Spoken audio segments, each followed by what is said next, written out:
నా ప్రియమైన బిడ్డా, నా మాటలు జాగ్రత్తగా ఆలకించుము. నేను ముందుగా చెప్పాను. బైబిల్ గ్రంథమును చదువు. లూకా సువార్త 21వ అధ్యాయము 10-11 వచనములు. నేను చెప్పే మాటలు జాగ్రత్తగా వినుము. జనము మీదికి జనమును, రాజ్యము మీదికి రాజ్యమును లేచును. అక్కడక్కడ గొప్ప భూకంపములు కలుగును. తెగుళ్లను, కరువులను తటస్థించును. ఆకాశము నుండి మహాభయోత్పతములు, గొప్ప సూచనలను పుట్టును. ఇవన్నీ జరుగుతాయి అని చెప్పాను కదా. అయితే మొంధా తుఫాను కారణంగా ఆంధ్ర, తెలంగాణ రాష్ట్రాలలో భారీ వర్షాలు కురిశాయి. వీధురు గాలులు వీచాయి. ఎక్కువగా విశాఖపట్నం, కాకినాడ, అమలాపురం, యానం, కోనసీమ ప్రాంతాలలో, విజయనగరము, శ్రీకాకుళము, గుంటూరు, ప్రకాశం, కడప, గిద్దలూరు, ఆంధ్ర, తెలంగాణ రాష్ట్రాలలో ఎక్కువగా వరి పంట నష్టము, మొక్కజొన్న నష్టము, పండ్ల తోటలు నష్టము, పైరు పంటలు నష్టము, అరటి తోటలు, బొప్పాయి తోటలు, పాదులు, కూరగాయలు, గృహాలు కూలిపోయాయి. చాలామంది చనిపోయారు. అక్కడక్కడ చెట్లు పడిపోయాయి. రాకపోకలు నిలిచిపోయాయి. ఆస్తి నష్టం కలిగింది.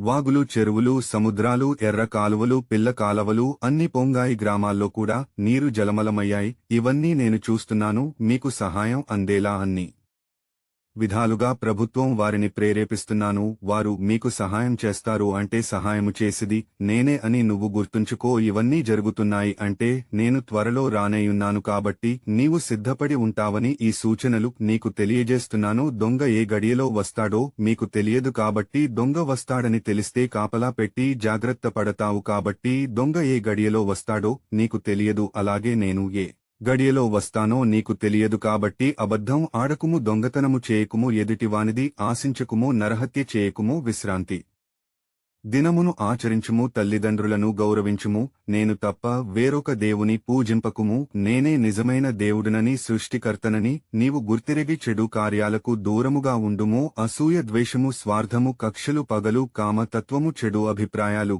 నీలో ఉండకూడదు. హృదయ పరివర్తనము చెంది రక్షణ పొందుము. ప్రేమ, సహనము, మంచి మర్యాద, దానధర్మాలు, పుణ్యకార్యాలు చేయుము. ఆకలిగొనిన వారికి అన్నము పెట్టుము, వస్త్రము లేని వారికి వస్త్రమును, ఇమ్ము, ఇల్లు వాకిలి లేని వారిని ఆదరించుము. రక్త సంబంధులను, తోబుట్టువులను తిరస్కరించకుము. చెడు పనులను జించి మంచి పనులు చేయుము. ఎందుకంటే ఈ లోకములో అందరూ పాపులే. అందరూ పాపం చేస్తున్నారు. ఒక్కడైనా నీతిమంతుడు లేడు. కాబట్టి నేనే నిజమైన దేవుడు అని తెలుసుకుంటావని నేను ఈ సూచనలు అప్పుడప్పుడు పంపుతున్నాను. నా మాటలు విని ఇప్పటికైనా అనుదినము ప్రార్థించుము. నరకమునకు వెళ్లకూడదు. నీవు నా బిడ్డను కనుక పరలోకము రావాలని నేను కోరుకుంటున్నాను. నీ ప్రభుడను యేసయ్యను. నేనే మొదటి వాడను, కడపటి వాడను, అల్ఫాయు ఒమేగాయు, ఆదియు అంతమును, సర్వాంతర్యామిని నేనే. ఈ నా మాటలు విని పరలోక రాజ్యము రావడానికి సిద్ధపడము. నేను త్వరలో వస్తాను. ఆమెన్.